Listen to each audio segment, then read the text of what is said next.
convention business, everything. So that was where we were headed. We had a really bright future. And you were on the panel that I predicted in February that we had 5 to 7 years going forward, a great future, and I couldn't do more. But who did it?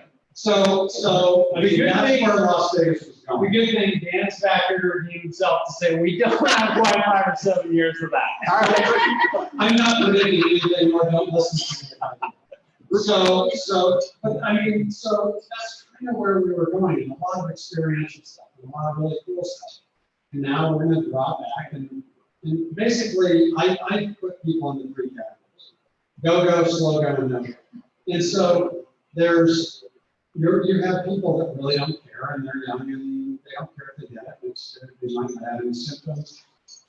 I'm probably a slow go. I'm a little bit cautious. I don't want to get it. And then the no-goes are people that have health risks or that literally could die soon. So all those people getting back, I don't know what's going to happen.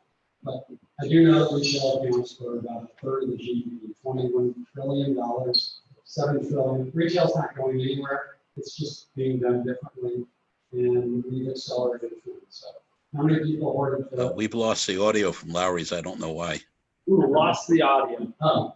So, Captain Kirk, would you help us with the audio? So who ordered toilet paper? You know, so things are changing. People are buying different. So anyhow. All right, so why don't you hand the mic to Randy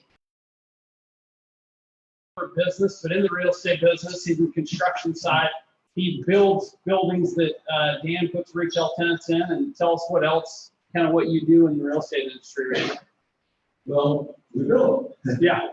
So we build commercial projects. We do ground-up commercial. We do tenant improvement, which is the interior model. Basically, a commercial building. We do residential work. So we don't build too many new homes. We just finish one for architect here in town.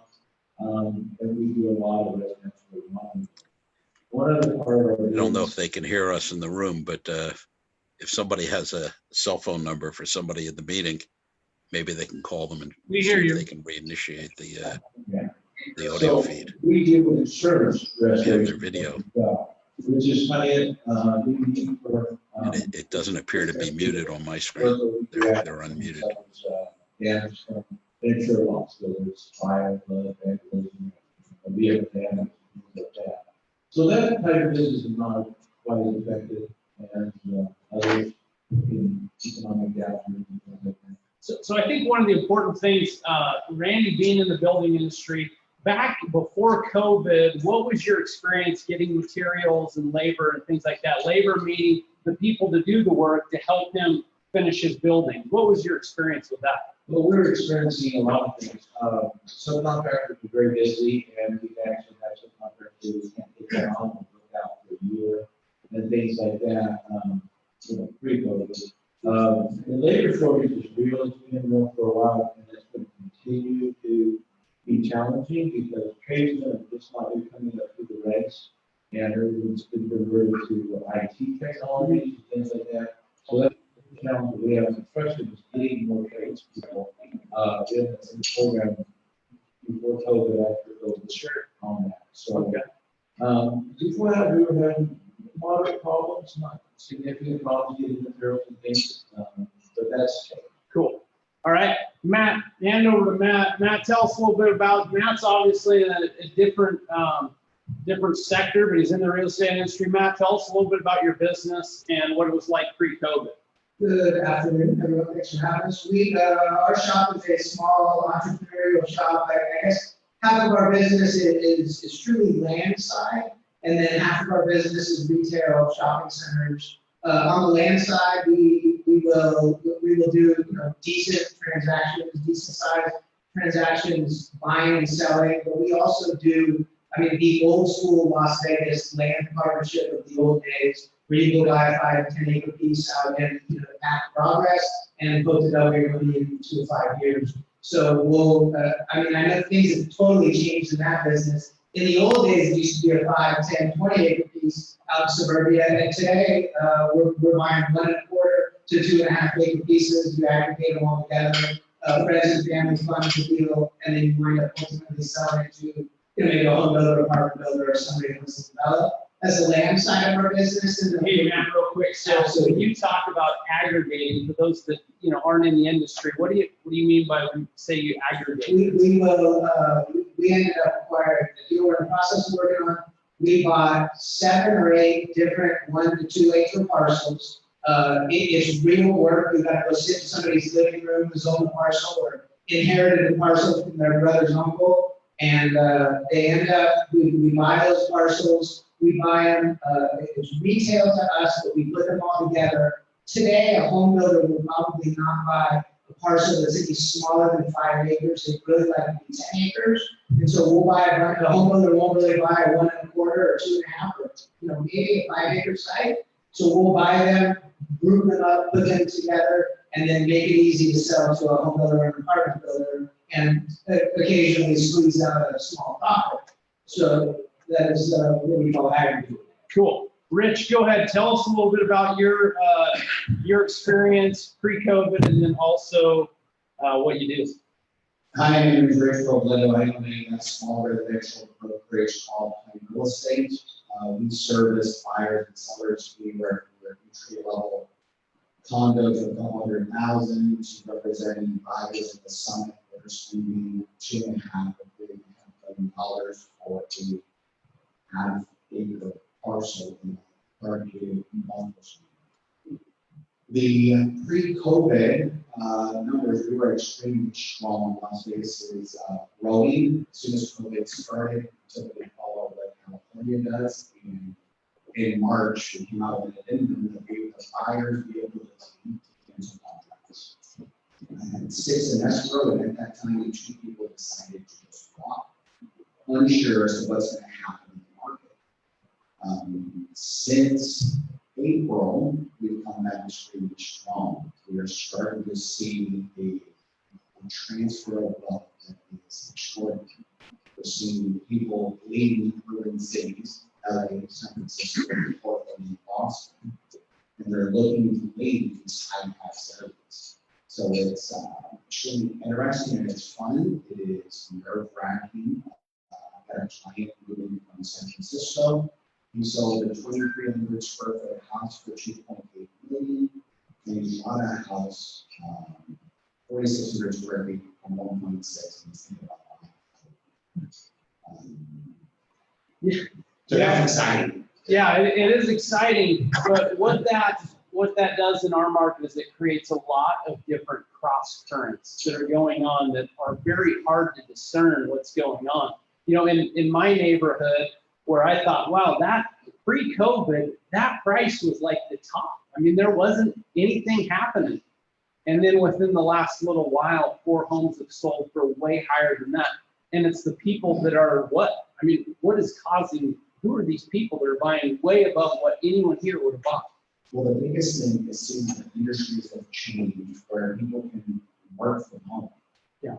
So restaurant owners, technical architects, everybody is coming out and they're buying. So there's a couple of architects that are in LA. They're each at a $80,000 salary. Their office said, we're closing. You can work from home wherever you want. So they are currently looking for a $400,000 house that they can comfortably afford at $160,000 salary. So it's everything. Right? I told somebody the other day, like, take a guy who was 45 to 55 and survived the recession as a thriving business. He's now telling me, I'm done. The business is going to be sold. My wife wants a place on the beach and she wants one on the golf course. You guys can figure this out. So it is this, the scale and the ingenuity in some people that are extremely successful are saying, I don't want to buy pizza shops. Yeah. I'm good. We're going to move. We're going to go to a business-friendly climate. Yeah. Right. So it's the whole team from the college graduates to the successful entrepreneurs that are now looking.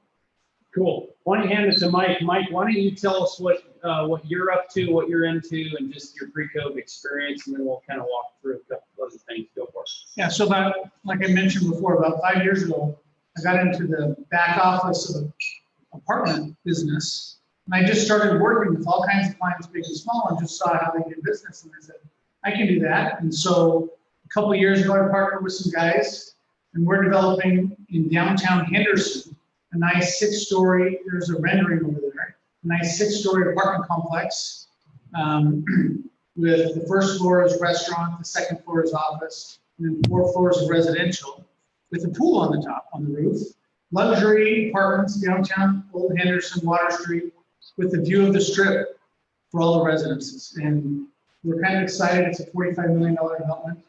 And so that's one of the things I get into. And then another partner of mine, a local guy, we started buying some apartment complexes around the convention center.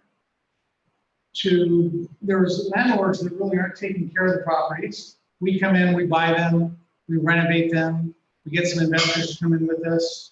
And as people move out and we renovate their units, we raise the rents. And pre-COVID, so we bought our first one about 13 months ago by the convention center. We bought 3 around there now. Booming.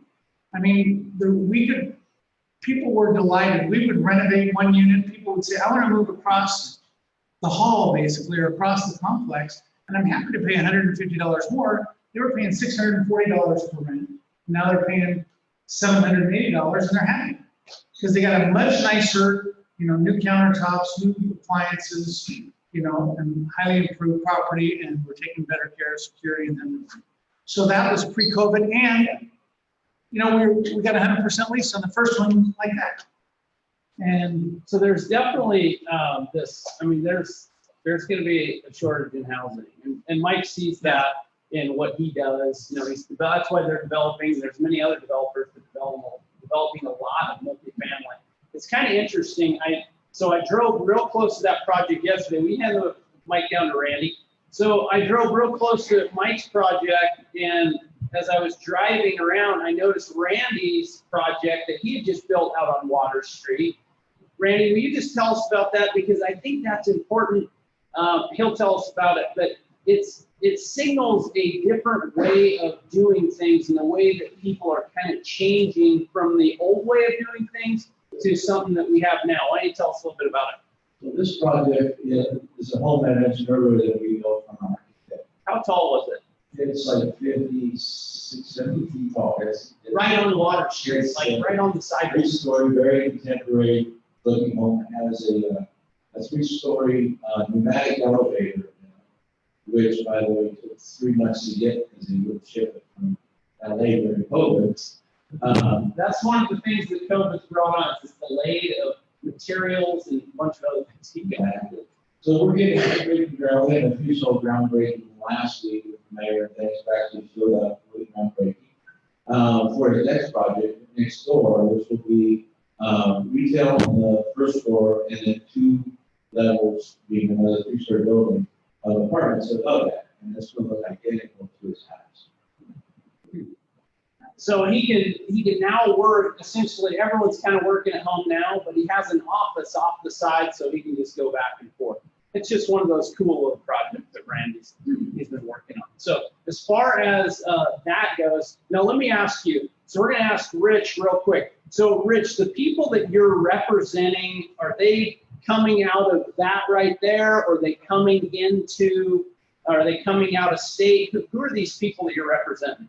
Most of my clients are moving up or coming in from out of state. Okay, so moving up from things that Mike's bought and renovated, or what? Most of my sellers are coming 450 to 550, going until 800 to 1.3. And the guys that are coming in from out of state are going between 1.5 to 2.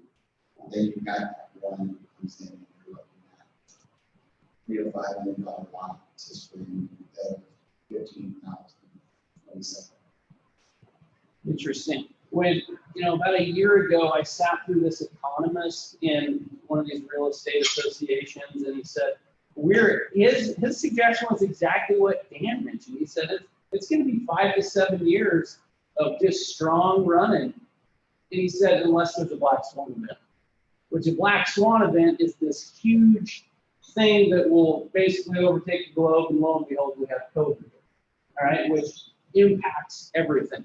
So my question now is, Matt, you're in the retail business. You have a Costco center. How are those tenants doing in this downturn right now? When I say downturn, the COVID situation, what are you seeing? So he's referring to, we're building the Costco Center on St. Louis Parkway, so in sort of West Anderson. Costco itself, I think, is exceeding their expectations. They're in great shape. Our food users are all in great shape. Some of our small tenants moving in, everybody seems to be on relatively solid footing. Probably the dicey segment of that shopping center is what we call the big box stores, right? So we're going to do a Burlington, a TJ Maxx, maybe a Ross, and a gym deal. And I don't know about everyone in the room, but I would assume people's TJ Maxx, Ross, and Burlington shopping habits have changed over the last 6 months. And so that's a segment of the market that's challenging, but we're getting good. The other interesting part is we bought another shopping center out west, and we've got businesses that got affected that I would have never thought. The little, if some of the kids or grandkids, the little ice cream shop that you go to the frozen yogurt, you pull the handle and you get your ice cream and you throw your little stuff in there, that falls under the buffet rules. And so that whole business, if you want to go get your ice cream today, you got to go ask the person behind the counter to pour your ice cream and put 3 gummy bears on and 2 Oreos. And it's not the same experience for little kids. So I feel like that business is down, dry cleaning is down. We have a tenant who is in the cruise business. God bless them. I mean, how many cruises are they selling today? I mean, you couldn't give a free. Honestly, I couldn't give a free cruise today. So there's some aspects of the business, the retail business, that are harmed. I think generally speaking, people with decent balance sheets, decent emergency funds, the ability to adapt and pivot, I think all seem to be trucking along with the best of their ability. Cool. Hand that down to Dan real quick. Raise your hand real quick if you have, within the last week, ordered something off of Amazon or an e-commerce site. So look at around the room. Dan, tell us about the dynamics of the e-commerce and the retail and bricks and mortar, all these different things and the differences here. Go for it. They need each other, but again, it's accelerated the trend. So a lot of the grocery stores, their delivery or online ordering is up 200%. So I mean, the grocery stores are doing great, but it's just, listen, we have in Las Vegas, we got about 27 square feet per person, and that was changing. The internet was going to change that. In New Zealand, they have 6 square feet per person. In Canada, they have 16. Are we right? I mean, we got a lot downtown that caters to tourists, so we're a little higher than the average city of the overseas 24. Probably going forward, don't need that much because people are ordering online. So there's a change going on. You can get it efficiently. Certainly the industrial, everything that goes online, it promotes the industrial and the delivery part of it. It is harder on retail. So I think we're going to see a lot of small tenants, a lot of mom and pops. We're going to see some carnage there. And we're going to see repurposing of retail. In the last downturn, we sold a Target at the bigger nose to help this rate. And that was a great repurpose. We've seen some of those things happen. We've seen Boulevard Mall, Boulevard Mall. We've seen call centers going to the old department stores. So I think we're going to see a lot of that. And that, again, that gets back to fixing it up or changing the use. So when your favorite store goes out, it's all right because Dan's going to put in something that's really trendy and really cool, and he's going to bring it back. So it's just repurposed. But go support your tenants that are really cool. Yeah. Or the restaurants that aren't cheap, because they're the most volatile, and it could get very boring. It could be very chain oriented, and that's what you're going to get because they have the staying power and they have a lot of locations in mom and pop. So go ahead and hand it to Randy. So during this COVID experience, it's going to be pretty interesting to hear about all the different things that we've had to adjust to. Obviously, everyone walked in here with a mask. But when it comes to social distancing on your jobs where people are trying to build buildings, how does that work? When all of these tradespeople have to work around each other and close, what's the story there? Well, as you can imagine, it's very challenging. A lot of the trades are, have to work in the same area. Put a roofing crew up on a smaller building. There's 6, 8 guys up there. They're all wearing masks. They're doing the things that they can, but it's just not practical that people are staying 6 foot apart. You're carrying, you're lifting, and you're holding. So yeah, it's just become challenging. And then of course you've got OSHA that's been challenged with going out and finding people. So now, at least in all of our safety rules and regulations, we have someone come by or someone makes a phone call and says, hey, I didn't see those people have a mask on. So that's an extra concern with business owners. And for all subcontractors. And I've had a couple had a training contractor who lost the whole crew because people got sick and then they stayed home. And I've got subcontractors sending their employees on a regular basis every 3 weeks, every 2 weeks to be tested.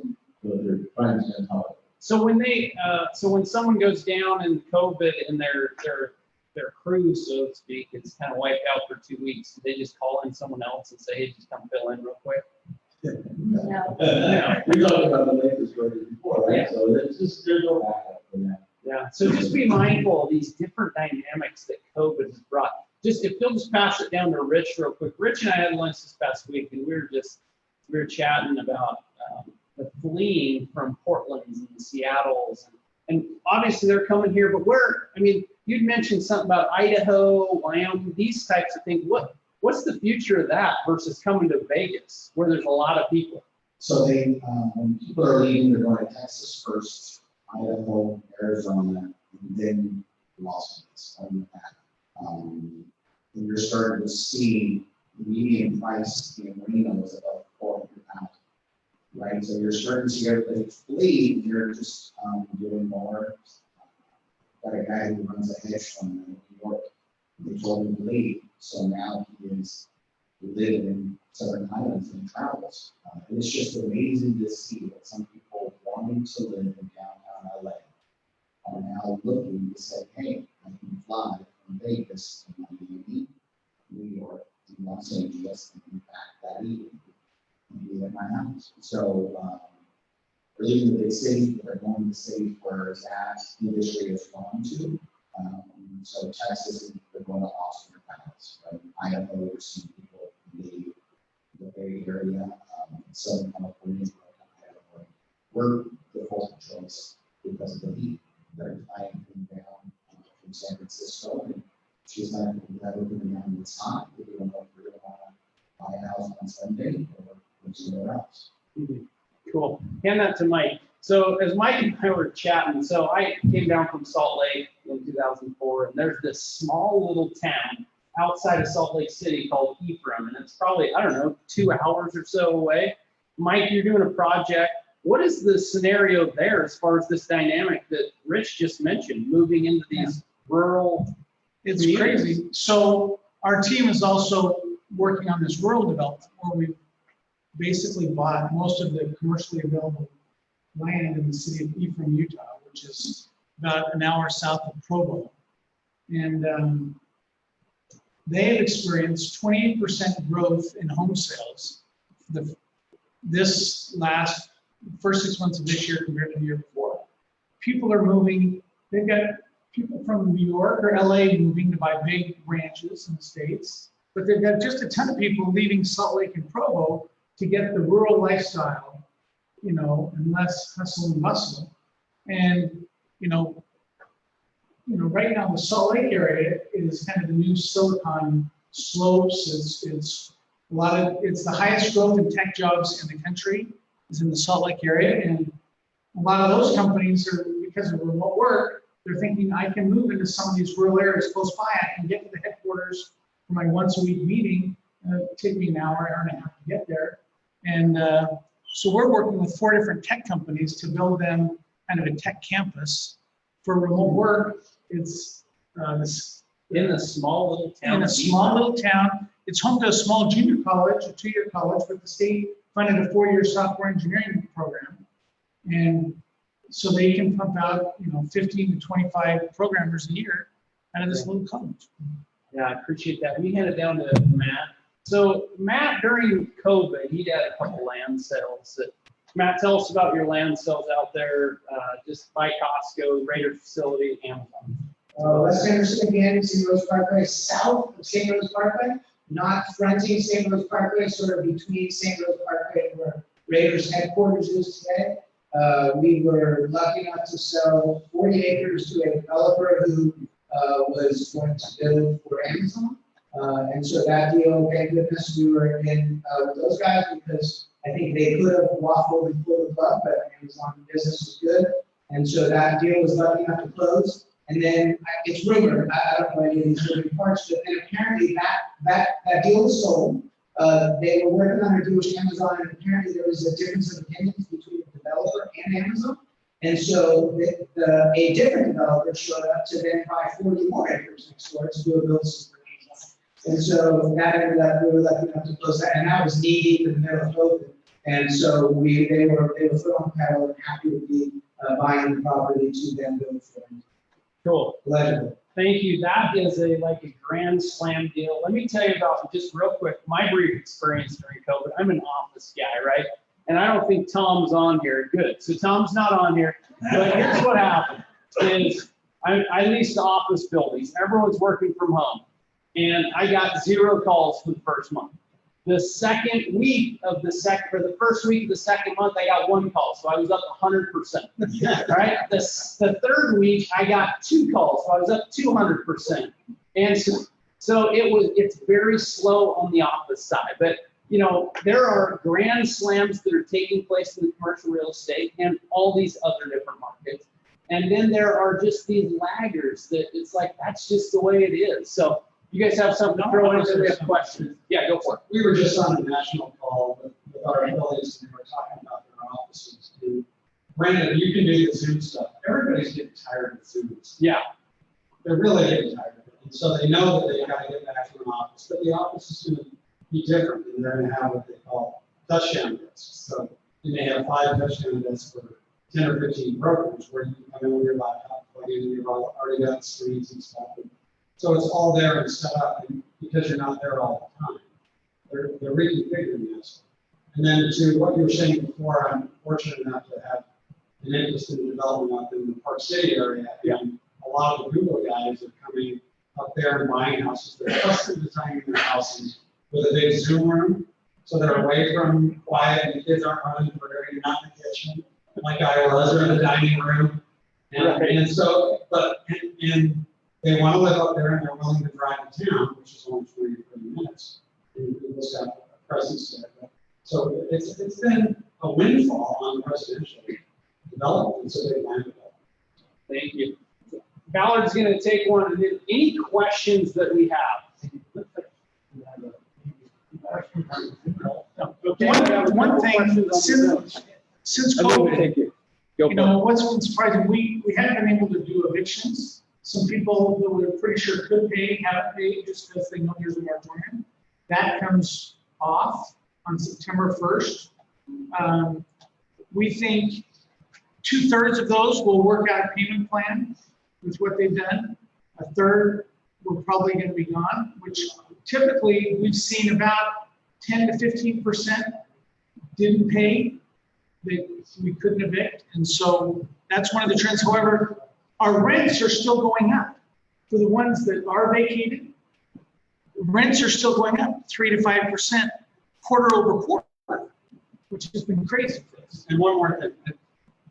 I'll just say, when the unemployment benefits run out, there's a lot of people that don't stay, and retail sales will go down, and then fewer people will pay rent.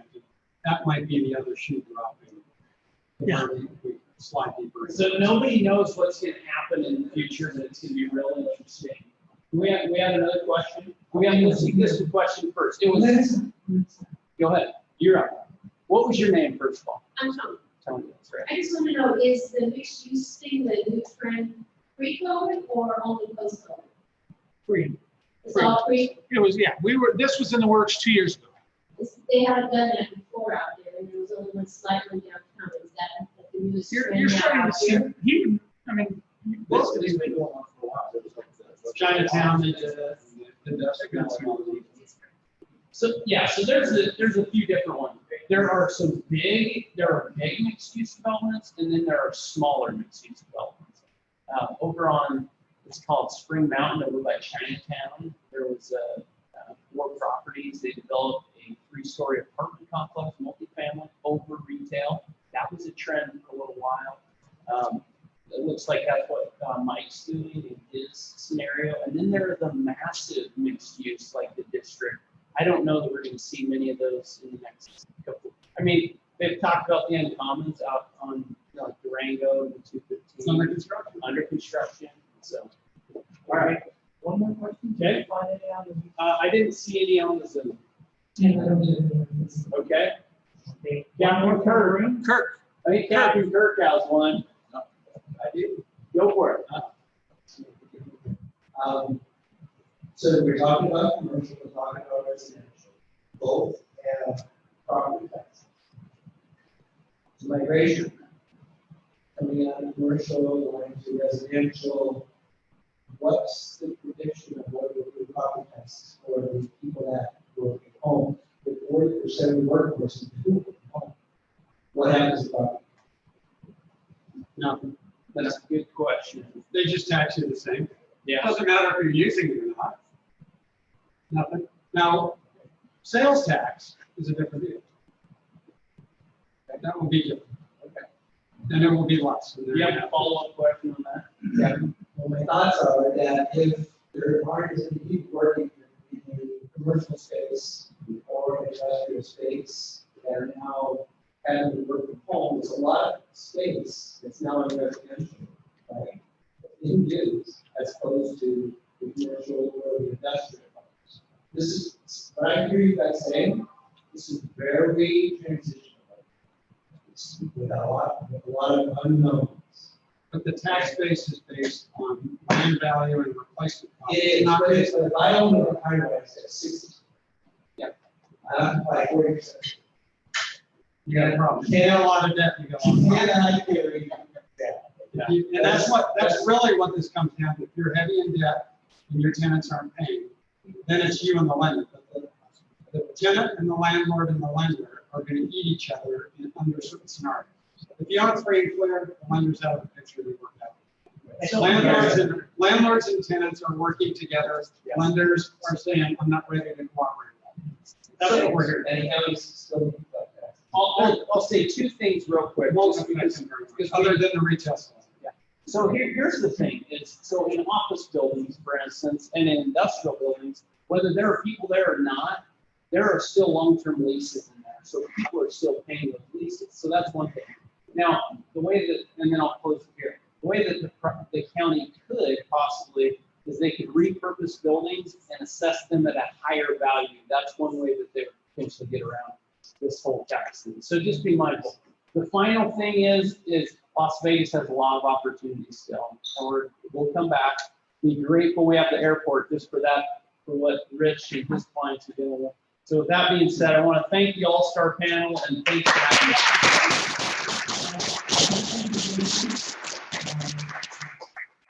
Hopefully you'll tell people what a wonderful experience you had here today.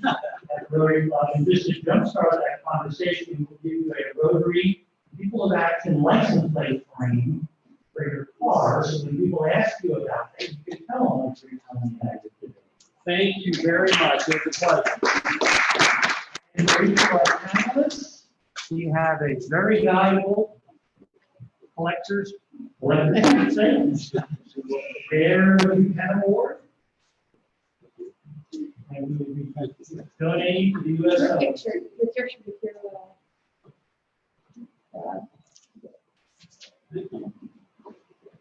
And with that, thank you to everyone who joined us via Zoom or live in person. We look forward to seeing you next week. Meeting adjourned.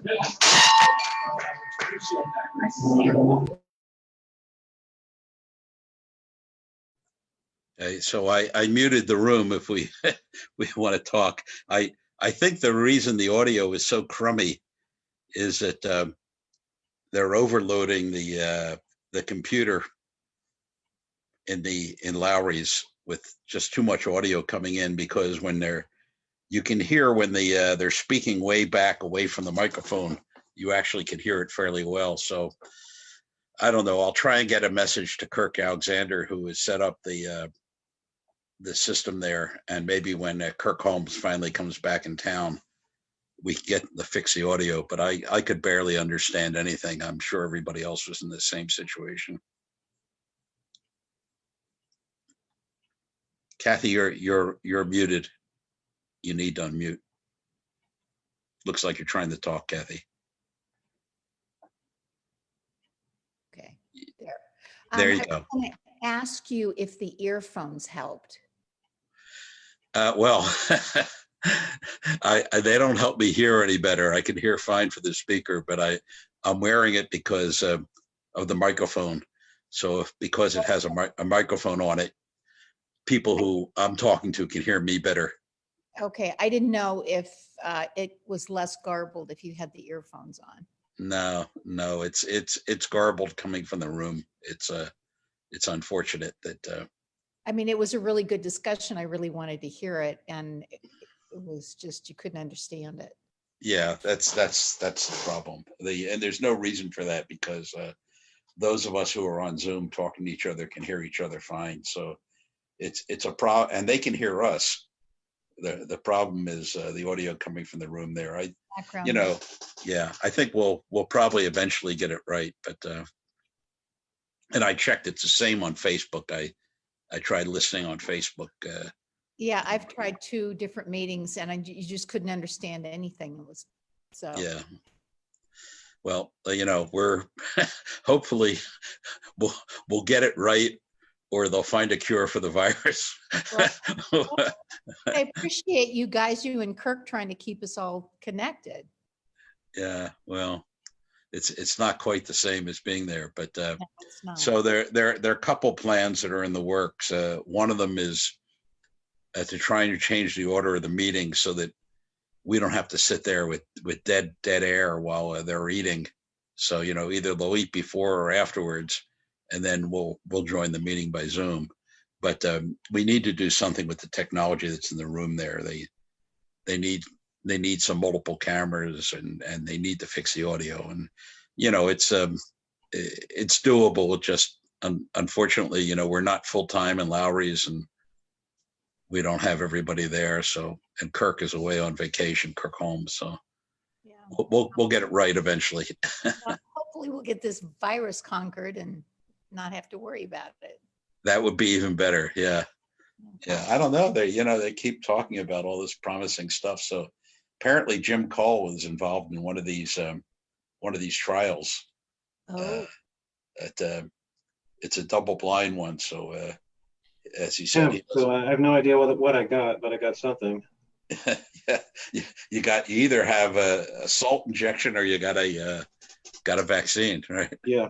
So were exactly. you on that camping trip where somebody got sick? I didn't hear anything about that. Oh, I was asking Jim. He's not answering. No, I was not on a camping trip or someone got sick. I'm not sure what you're talking about. Oh, Or maybe- well, a bunch of guys were hiking. I think that was Dan Adamson and Casey. yeah, and Tom Thomas maybe. Yeah. Yeah. So maybe we'll find out whether a vaccine works because of what the Russians are doing faster than anybody else. They're using their own population as guinea pigs, testing stuff that isn't yet validated. But Yeah, I mean, essentially theirs is the same thing as what I'm doing. It's phase 3, but they just kind of skipped phase 3 and just chucked it out there. yeah, I don't think they're doing any double blind studies. I think they're just vaccinating. Right, wholesale Every- vaccine people. Yeah, but that should also tell the story. I mean, you can tell from hospitalizations and deaths if unless they're fudging the numbers. So Well, I never heard of such a thing in Russia. You're right. yeah, Good seeing you, Katie. It's nice to see you guys. It's nice to see everybody. Yeah. Well, hopefully we get back to normal sometime soon, I hope. I hope. All right, you guys all have a good week. I'm gonna cut off. All right. Okay. See you Take guys. care. Guys. Bye.